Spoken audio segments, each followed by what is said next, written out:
जय श्री हरि। भक्त ध्रुव कथा का 5वां भाग आरंभ होता है। देवाधिदेव भगवान के ऐसा कहने पर इंद्र आदि समस्त देवगण उन्हें प्रणाम कर अपने अपने स्थानों को चले गए। सर्वात्मा भगवान हरि ने भी ध्रुव की तन्मयता से प्रसन्न हो उसके निकट चतुर्भुज रूप से जाकर इस प्रकार कहा। हे उत्तानपाद के पुत्र ध्रुव, तेरा कल्याण हो। मैं तेरी तपस्या से प्रसन्न होकर तुझे वर देने के लिए प्रकट हुआ हूँ। हे सुव्रत, तू वर मांग। तूने संपूर्ण बाह्य विषयों से उपरत होकर अपने चित्त को मुझ में ही लगा दिया है, अतः मैं तुझसे अति संतुष्ट हूँ। अब तू अपनी इच्छा अनुसार श्रेष्ठ वर मांग। देवाधिदेव भगवान के ऐसे वचन सुनकर बालक ध्रुव ने आंखें खोलीं और अपनी ध्यानावस्था में देखे हुए भगवान हरि को साक्षात अपने सम्मुख देखा। श्री अच्युत को किरीट तथा शंख, चक्र, गदा, शारंग, धनुष और खड्ग धारण किए देख उसने पृथ्वी पर सिर रखकर प्रणाम किया और सहसा रोमांचित तथा परम भयभीत होकर उसने देवदेव की स्तुति करने की इच्छा की। किंतु इनकी स्तुति के लिए मैं क्या कहूँ? क्या कहने से इनका स्तवन हो सकता है? यह ना जानने के कारण वह चित्त में व्याकुल हो गया और अंत में उसने उन देवदेव की ही शरण ली। ध्रुव ने कहा, भगवान, आप यदि मेरी तपस्या से संतुष्ट हैं तो मैं आपकी स्तुति करना चाहता हूँ। आप मुझे यही वर दीजिए जिससे मैं स्तुति कर सकूँ। हे देव, जिनकी गति ब्रह्मा आदि वेदज्ञ जन भी नहीं जानते, उन्हीं आपका मैं बालक कैसे स्तवन कर सकता हूँ। किंतु हे परम प्रभो, आपकी भक्ति से द्रवीभूत हुआ मेरा चित्त आपके चरणों की स्तुति करने में प्रवृत्त हो रहा है, अतः आप इसे उसके लिए बुद्धि प्रदान कीजिए। तब जगतपति श्री गोविंद ने अपने सामने हाथ जोड़े हुए उस उत्तानपाद के पुत्र को अपने शंख के अंत भाग से छू दिया। तब तो एक क्षण में ही वह राजकुमार प्रसन्न मुख से अति विनीत हो सर्वभूताधिष्ठान श्री अच्युत की स्तुति करने लगा। ध्रुव बोले, पृथ्वी, जल, अग्नि, वायु, आकाश, मन, बुद्धि, अहंकार और मूल प्रकृति, ये सब जिनके रूप हैं उन भगवान को मैं नमस्कार करता हूँ, जो अति सूक्ष्म, शुद्ध, सर्वव्यापक और प्रधान से भी परे हैं। वह पुरुष जिनका रूप है उन गुण भोक्ता परम पुरुष को मैं नमस्कार करता हूँ। हे परमेश्वर, पृथ्वी आदि समस्त भूत गंधादि, उनके गुण, बुद्धि आदि, अंतःकरण, चतुष्टय तथा प्रधान और पुरुष से भी परे जो सनातन पुरुष है, उन आप निखिल ब्रह्मांड नायक के ब्रह्मभूत शुद्ध स्वरूप आत्मा की मैं शरण हूँ। हे सर्वात्मन, हे योगियों के चिंतनीय, व्यापक और वर्धनशील होने के कारण आपका जो ब्रह्म नामक स्वरूप है, उस विकार रहित रूप को मैं नमस्कार करता हूँ। हे प्रभो, आप हजारों मस्तकों वाले, हजारों नेत्रों वाले और हजारों चरणों वाले परम पुरुष हैं। आप सर्वत्र व्याप्त हैं और संपूर्ण ब्रह्मांड को व्याप्त कर 10 गुण महाप्रमाण से स्थित हैं।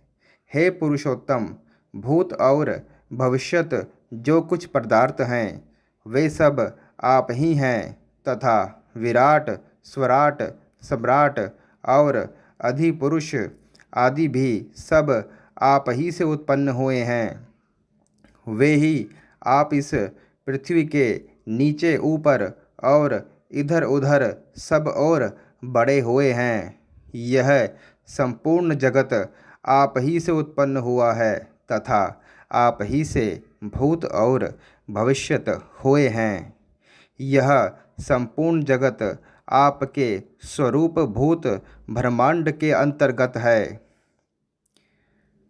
फिर आपके अंतर्गत होने की तो बात ही क्या है, जिसमें सभी पुरोडांशों का हवन होता है। वह यज्ञ, पृष, दाज्य तथा 2 प्रकार के पशु आप ही से उत्पन्न हुए हैं। आप ही से ऋक, साम और गायत्री आदि छंद प्रकट हुए हैं। आप ही से यजुर्वेद का प्रादुर्भाव हुआ है और आप ही से अश्व तथा एक और दांत वाले महिष आदि जीव उत्पन्न हुए हैं। आप ही से गौओं, बकरियों, भेड़ों और मृगों की उत्पत्ति हुई है।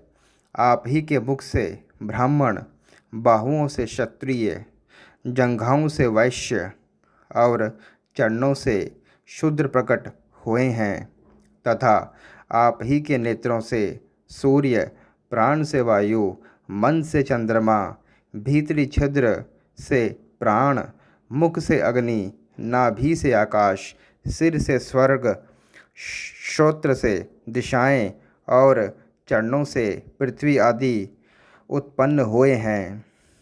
इस प्रकार हे प्रभो, यह संपूर्ण जगत आप ही से प्रकट हुआ है। जिस प्रकार नन्हे से बीज में बड़ा भारी वट वृक्ष रहता है, उसी प्रकार प्रलय काल में यह संपूर्ण जगत बीज स्वरूप आप ही में लीन रहता है। जिस प्रकार बीज से अंकुर रूप में प्रकट हुआ वट वृक्ष बढ़कर अत्यंत विस्तार वाला हो जाता है, उसी प्रकार सृष्टि काल में यह जगत आप ही से प्रकट होकर फैल जाता है।